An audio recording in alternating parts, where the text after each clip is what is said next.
Hi everyone, welcome to today's video. So if you study the history of the rich, what you would figure out is that in the US, every millionaire would on an average have 7 income streams. Now, if you contextualize that data for a country like India, then I would say that in a country like India, an average crorepati would have at least 4 income streams. Now, is there some study that I can show you? The answer is no. But you can go and do an informational interview of people whom you consider to be rich, and you will easily figure out that number one, they are very good at their active work. So active work means that they are either running a business very well or they are doing a job very well, which could be a 9 to 5 job.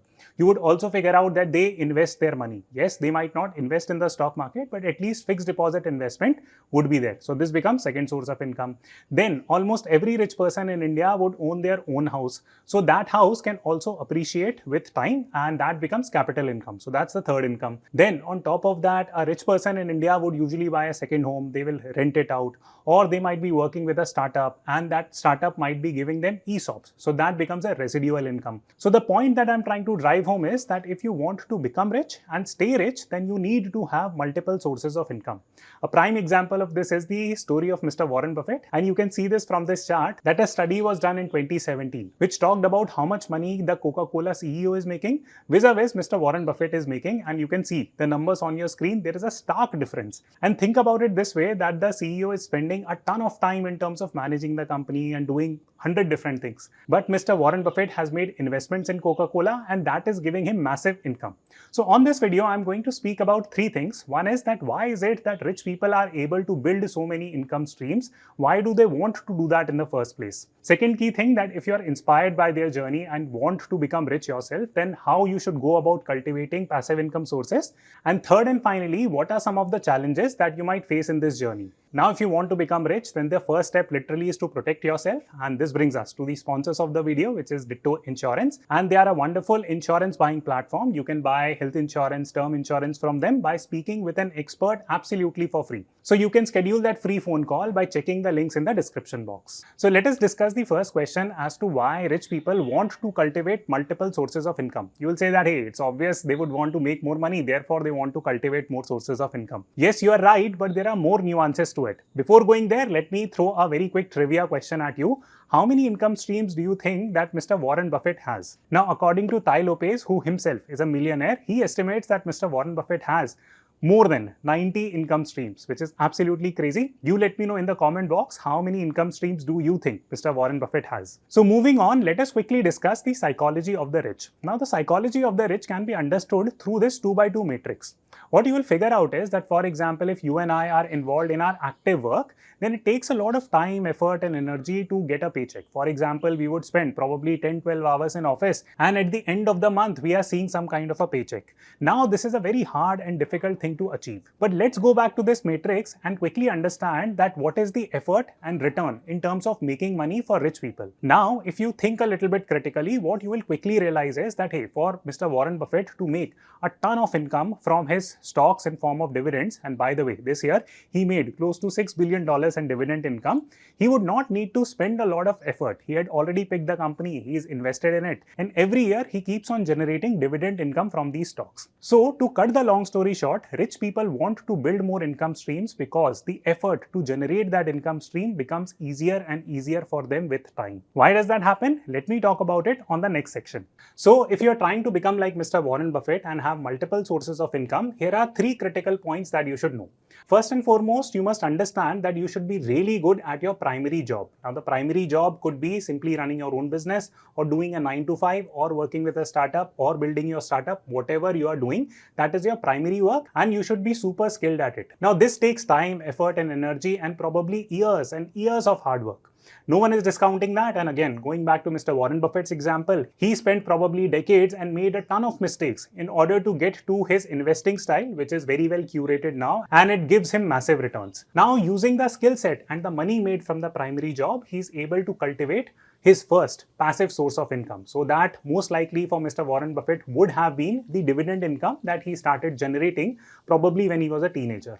Then from there, what ends up happening is that it gives you a massive moat in terms of creating passive income from your passive income. Think about it from Mr. Rakesh Jhunjhunwala's recent example that he decided to enter into the airlines industry, and he is an airlines entrepreneur now. But do you really think that he would have to put in a lot of time, effort, energy in terms of cultivating this airlines business? Yes, a little bit of effort, but now he has massive amount of resources which allowed him to enter into this business without spending too much time, effort and energy, and create an additional source of income for him. Why was he able to do it? Because A, he was really good at his primary job, which is investing and trading. Second, he already cultivated multiple sources of income. A classic case in point in Mr. Jhunjhunwala's case would be his dividend income again. And third, now he is an entrepreneur too. So now the natural question comes that, okay, great, I also want to become like Mr. Rakesh Jhunjhunwala, Mr. Radhakrishnan Dhamani, Mr. Warren Buffett. I would also like to have multiple sources of income. What do I need to know?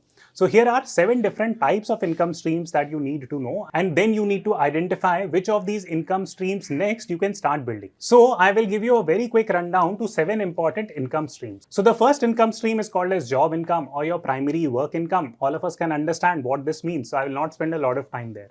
But the important thing that you need to know about your primary income is that you are able to expand upon your primary income only when you're super skilled. A classic case in point would be the story of Mr. Sundar Pichai.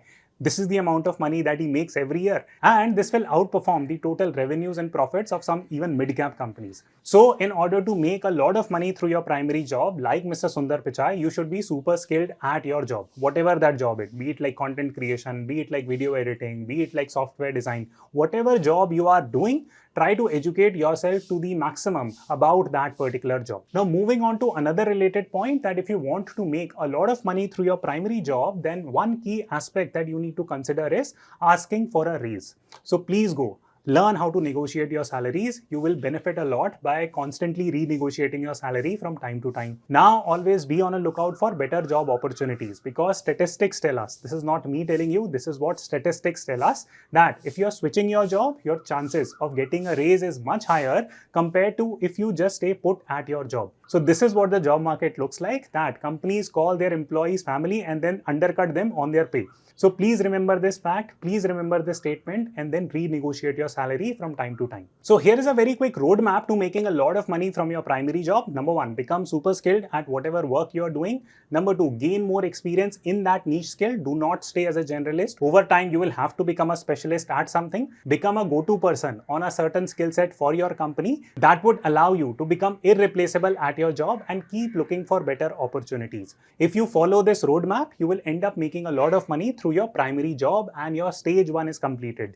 Then move on to your second income stream, which is dividend income. Now, what is dividend income? Very simple. I'll use the example of ITC. So if you're going and buying a stock, then ITC can give you returns in 2 ways. One is that, let's say that you purchased ITC at 220 rupees. It goes to 250 rupees. That is capital appreciation.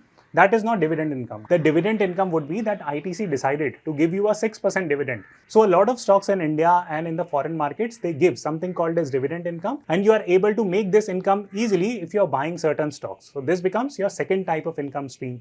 Your third type of income stream would be interest income. So interest, you usually receive some kind of a fixed interest if you are investing in bonds. For example, you could consider doing fixed deposits or buying certain types of corporate and government bonds. They will give you a fixed income in the form of interest. So this income stream is also very easy to generate once you have a little bit of spare cash to invest either in equity market or stock markets. Now, related to this income stream is another income stream which is called as capital income. So capital income means that you have purchased something. For example, it could be a real estate or it could be a stock, and then you end up selling it. So for example, again, going back to that ITC example, that you purchased ITC at 220 rupees. Within 6 months, you sold it at 250 rupees. Your capital gains become how much? It becomes 30 rupees per stock.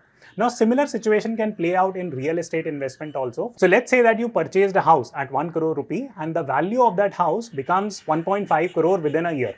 So how much profit you can potentially make by selling it? 50 crores. And then of course you will have to pay taxes. So this becomes capital income because there is some kind of capital gains that is happening on the investments that you have made. Now there is another related income stream that comes out of it, and it is called as rental income. So as the name suggests, if you are buying a residential property, you rent it out to someone, you are getting some kind of rental income. So again, if you are buying a commercial property, you might rent it out to a business and you might be making some rent in return. So this becomes your rental income. So let's talk about nomenclature of two more important income streams. One is that you might have seen many a times that when you join a startup, they give you ESOPs or equities and stock options. Several tech companies also give you ESOPs. What is this? This is basically a residual income. So if you have picked up a job where you are getting these type of ESOPs, this becomes a residual income for you. So if given a choice, especially when you're joining a startup, and if that startup is trying to lure you, definitely negotiate on ESOPs. It becomes an important income stream in many circumstances. Then finally, you have something called as product income. So product income simply means that, for example, I run a course on Wisdom Hatch, which is about investment and money, and people who are interested in joining that course, they join that course, and I make some money by selling those courses. Similarly, many a times your time could be a product. So you could do consultations, you can sell products, you can create certain type of automated solutions. So these all becomes different variants of products, and it can give you something called as product income. Now, while I've spoken about all these different types of income streams in bits and pieces on several of my videos,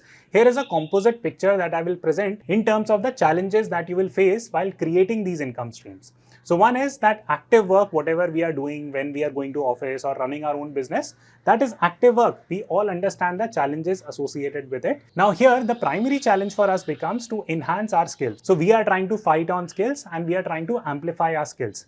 So skill building is the primary challenge in terms of active jobs. So if you are into an active job, please consider how you can improve your skill set. That should be your primary goal.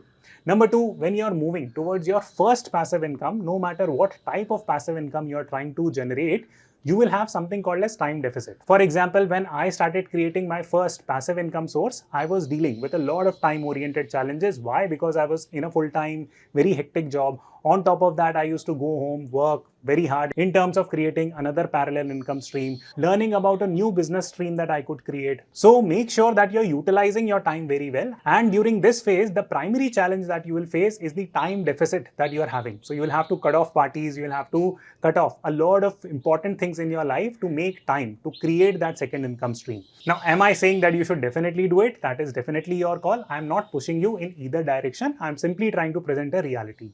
Then comes the third part where your passive income starts making more money and it creates more passive incomes. So this is a phase where I'm currently going through. So my information might be very raw, but I'll try to be honest. So one of the key challenges that I face during this part of my journey is that you have to make very quick and very important decisions. So your judgment becomes very, very important. Now there is no course that I can tell you that what is a good judgment versus not, but let me give you a very quick example. For example, the judgment is that what video should I be releasing tomorrow? So that's a very basic judgment that I will need to have. Similarly, if I'm talking about some more important decisions, then an important judgment call that I'm trying to take right now is that, hey, should I be starting an Airbnb type of a business right now or not? So I'm very close to starting it. So I have to think these decisions through because it compounds a lot of work, which I have to manage very quickly by using the time, resources, money that I have already built. But I hope this quick discussions allows you to think about the next income stream that you can generate. It helps you take inspiration from people like Mr. Warren Buffett, Mr. Rakesh Jhunjhunwala, and it at least gives you a sense of the challenges that you might face on this journey. So if you like this video, do press the like button and subscribe to this channel. I will see you soon.